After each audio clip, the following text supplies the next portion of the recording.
Ya, halo teman-teman, assalamualaikum warahmatullahi wabarakatuh. Kembali di channel ini. Jadi di video ini saya ingin menjelaskan beberapa hal ya yang mungkin bagi saya cukup penting juga untuk teman-teman ketahui. Jadi sesuai dengan judulnya, yaitu penjelasan tentang beberapa, sebenarnya di sini hanya dua saja sih, tiga sebenarnya, tapi yang lebih banyak itu nanti yang saya bahas antara dua permenpan, yaitu karena di Permenpan ini ada yang satu tahun 2008 dan 2020. Jadi di situ sesuai dengan perbedaan tahunnya juga, di dalamnya itu juga ada beberapa perbedaan.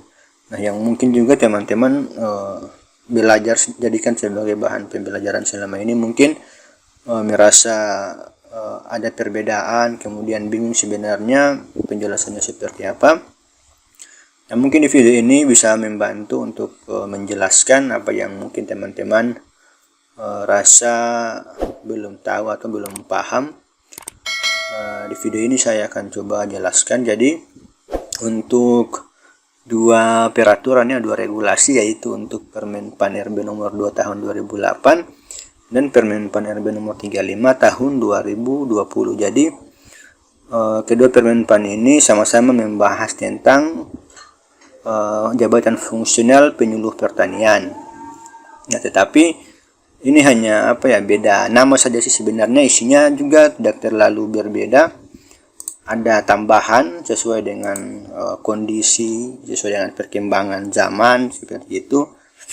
Nah, makanya ada peraturan-peraturan yang terbaru. Nah, jadi yang pertama Permenpan nomor RB nomor 2 tahun 2008, kemudian Permenpan RB nomor 35 tahun 2020. Nah, jadi dari kedua Permenpan ini teman-teman perlu diketahui juga itu masing-masing punya turunan. Nah, turunan itu yang dikatakan sebagai juknis atau petunjuk teknis dalam pelaksanaannya.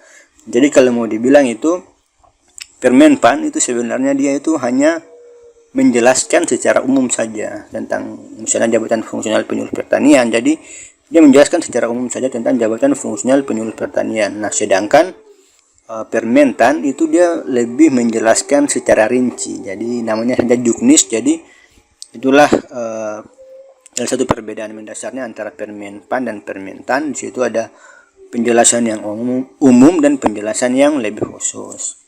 Nah, untuk Permenpan nomor 2 tahun 2008 itu sendiri, itu turunannya adalah Permentan nomor 35 tahun 2009 tentang petunjuk teknis pelaksanaan jabatan fungsional penyuluh pertanian dan angka kreditnya. Kemudian untuk Permenpan nomor 35 tahun 2020 itu juknisnya itu adalah Permentan nomor 35 tahun 2023. Jadi untuk yang turunan Permenpan RB 35 2020 ini baru dikeluarkan saja sebenarnya beberapa bulan yang lalu. Tapi karena sekarang sudah ada lagi yang namanya Peraturan Menteri Permenpan nomor 1 tahun 2023, ya jabatan fungsional itu sudah merujuk lagi ke Permenpan RB nomor 1 tahun 2023. Itu dia mengatur tentang jabatan fungsional secara umum. Jadi ini baru saja dikeluarkan, kemudian sudah ada lagi Permenpan yang baru. Nah, tetapi sebenarnya ini juga masih tetap berlaku karena ini merupakan juknis. Cuma itulah sekarang aturan itu tiba-tiba saja keluar, kemudian rentan waktunya juga tidak dipikirkan. Maksudnya ini belum diaplikasikan juga lah, maksudnya belum diterapkan juga, tiba-tiba sudah ada Permenpan yang baru. Contohnya ini untuk Permenpan nomor 9 tahun 2023 ini, saya sudah belum terlalu membaca kemudian melihat dengan jelas. Sebenarnya ini dia membahasnya tentang petunjuk teknis itu, petunjuk teknis jabatan fungsional penyuluh pertanian itu seperti apa, karena rata-rata kita itu masih mengacu pada ini Permentan nomor 35 tahun 2009. Nah, jadi kalau teman-teman mau belajar sebagai pembanding, silahkan dibaca saja ini Permentan nomor 9 tahun 2023, tapi hanya sebagai bahan pembelajaran saja. Tapi kalau teman-teman mau fokus dulu untuk tes, berpatokan dulu di yang ini, kemudian yang ini, kemudian kalau sebagai pembanding juga yang ini. Kalau nggak salah kan kisi-kisinya itu di sini 35 2020 ya. Tapi bisa dipelajari juga untuk pembanding, lebih menambah wawasan teman-teman. Oke, kita lanjut untuk slide berikutnya. Nah, ini dia Permenpan nomor 35 atau nomor 2 tahun 2008 dan Permenpan 35 2020. Nah, ini untuk substansi tugas pokoknya itu sebenarnya kalau mau dilihat sesuai dengan judul saya itu tentang beberapa perbedaan, ini sangat jelas teman-teman. Kalau pada Permenpan nomor 2 tahun 2008 itu untuk tugas pokok itu masih masih lengkap, ada dimulai dari kegiatan persiapan, kemudian pelaksanaan, evaluasi, pelaporan sampai dengan kegiatan pengembangan penyuluh pertanian. Sedangkan untuk Permenpan nomor 35 tahun 2020 itu tugas pokoknya itu sudah berkurang, seperti itulah. Jadi untuk kegiatan persiapan itu sudah tidak ada. Jadi kegiatan tugas pokok penyuluh pertanian itu yang melakukan kegiatan penyuluhan, kemudian evaluasi dan pengembangan metode. Itu saja teman-teman, sudah dikurangkan. Tapi sebenarnya intinya sama, cuma mungkin efisiensi atau apalah, makanya lebih dipres lagi untuk kegiatannya itu langsung saja melaksanakan kegiatan penyuluhan, tidak ada lagi kegiatan persiapan, kemudian pelaksanaan, langsung saja dia to the point ke kegiatan penyuluhan. Nah, kemudian untuk kategori jabatan sebenarnya ini sama saja, cuma mungkin beda penyebutannya.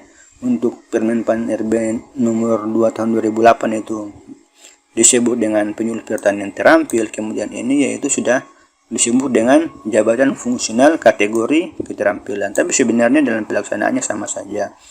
Kemudian ini juga penyuluh pertanian ahli, ya ini juga penyuluh pertanian kategori keahlian. Ini sebenarnya sama saja. Nah, yang agak beda itu di jenjang jabatannya. Pada jenjang jabatan Permenpan RB nomor 2 tahun 2008 itu masih ada yang namanya jenjang jabatan pelaksana pemula. Nah, ini yang cukup penting. Kalau dilihat di Permenpan RB nomor 35 2020, jabatan pemula itu sudah tidak ada, sudah dihilangkan. Nanti saya jelaskan kenapa sampai sudah dihilangkan. Jadi dia itu sudah diganti dengan jabatan terampil, kemudian jabatan mahir, kemudian jabatan penyelia. Ini yang membedakan untuk jenjang jabatan. Sedangkan untuk jenjang jabatan yang ahli itu sama saja, cuma penyebutannya ya sama saja sebenarnya sih. Penyuluh pertanian pertama muda, madya utama, kemudian penyuluh pertanian ahli pertama, ahli muda, ahli madya, dan ahli utama. Yang membedakan itu hanya di jenjang jabatan yang terampil untuk yang kategori pemula ini. Nah, nanti saya jelaskan kenapa dia berbeda.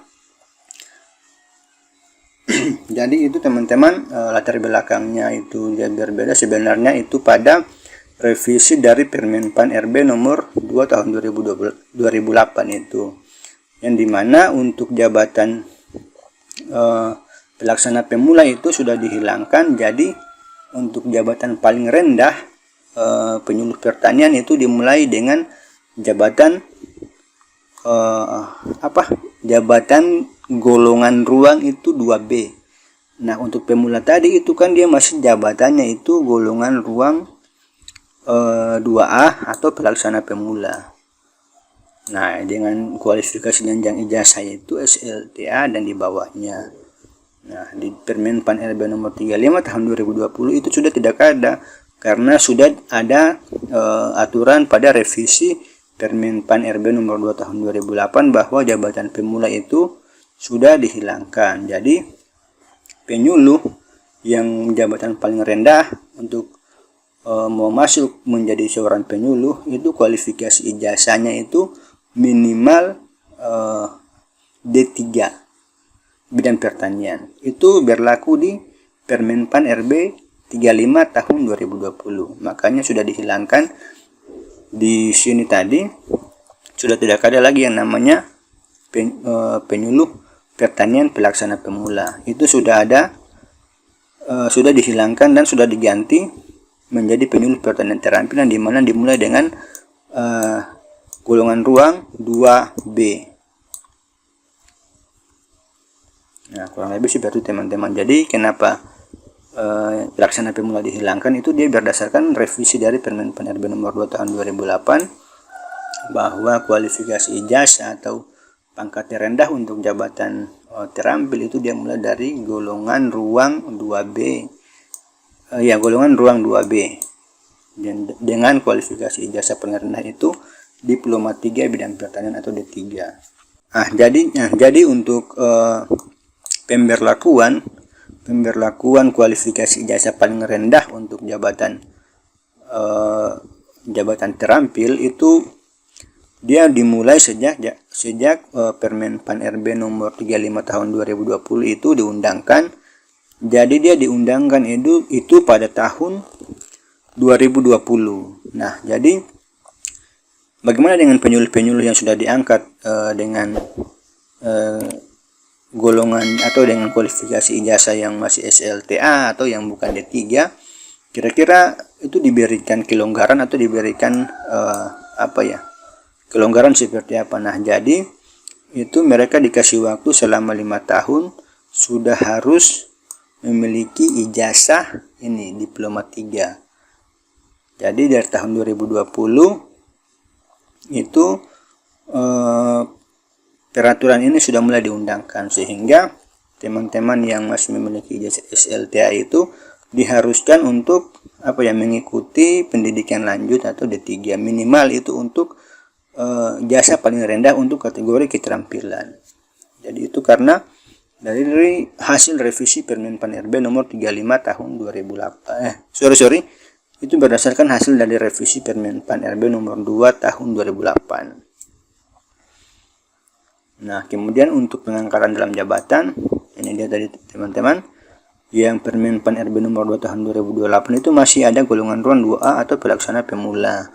Nah, sedangkan untuk Permen PAN 35 tahun 2020 itu pelaksana pemula sudah tidak ada, dan golongan ruang atau pangkat paling rendah itu adalah 2B, bukan lagi 2A, yaitu pelaksana pemula, dan ini sudah diganti menjadi terampil 2B sampai 2C ya kalau tidak salah, itu masih yang namanya terampil. Jadi terampil, mahir, dan penyelia.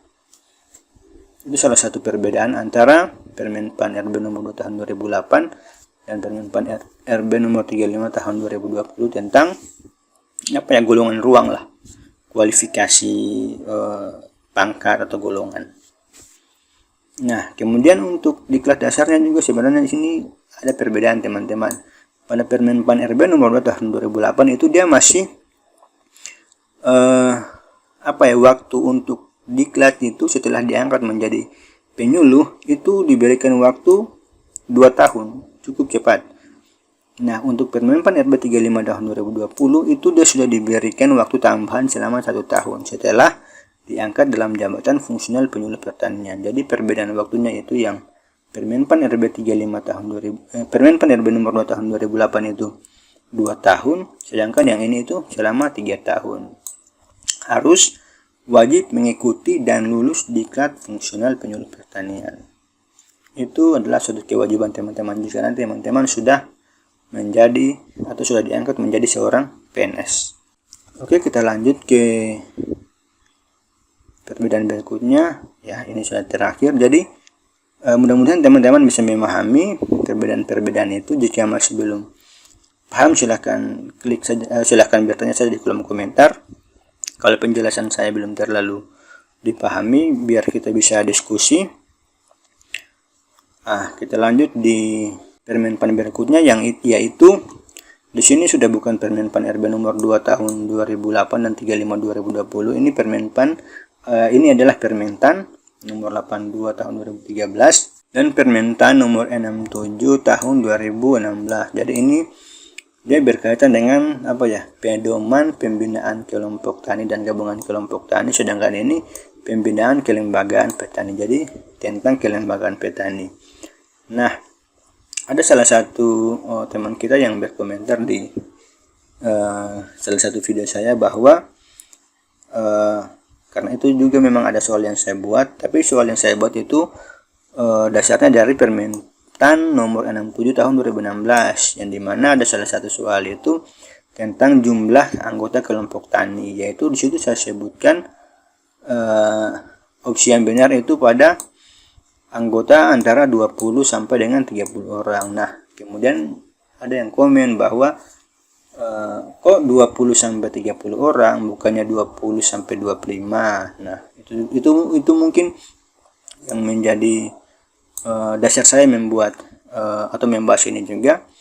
Jadi sebenarnya betul juga apa yang disampaikan, karena mungkin patokannya itu masih pada Permenta nomor 82 tahun 2013.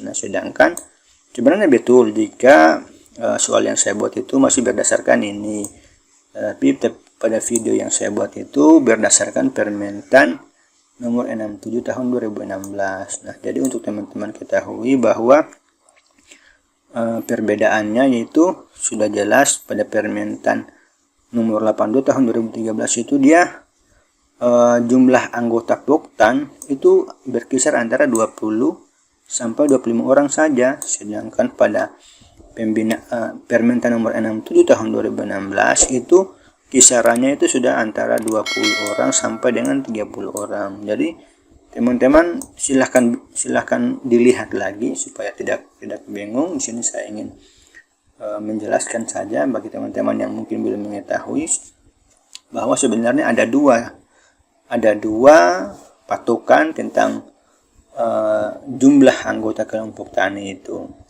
Jadi jika teman-teman mendapatkan soal seperti ini, teman-teman bisa lihat itu patokannya di mana Permentan nomor 82 tahun 2013 atau Permentan nomor 67 tahun 2016, karena dua-duanya memang berdasarkan dari aturan, berdasarkan dari regulasi. Tetapi kalau mau dilihat dari regulasi yang terbaru, berarti dia yang 67 tahun 2016 ini, yaitu antara 20 sampai dengan 30 orang.